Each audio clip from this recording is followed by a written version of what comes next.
Hi, I'm Nitro Neo. Welcome to my show.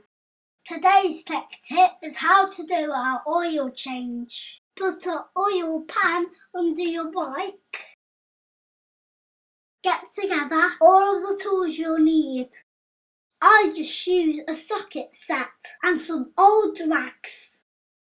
Remove the oil drain plug.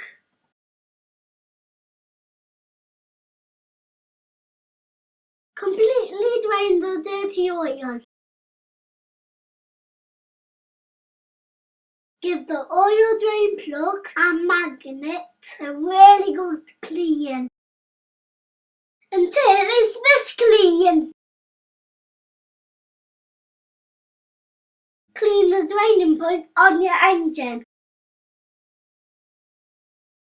Put the O-ring back on the draining plug.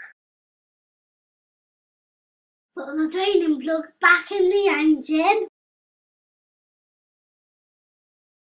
and tighten with the socket.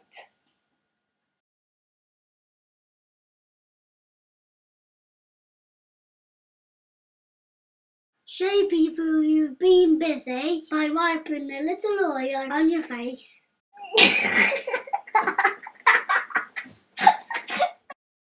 Carefully remove the oil draining pan. Look after the planet and dispose of the oil responsibly. Remove the oil screw cap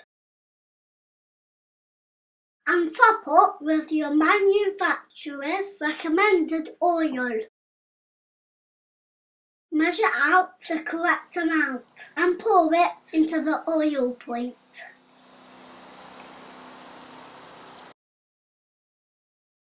Clean up any spillages and screw the oil cap back on. Run your engine to make sure it's oil tight. And that's how we do the job. Latest nitros and nitrates.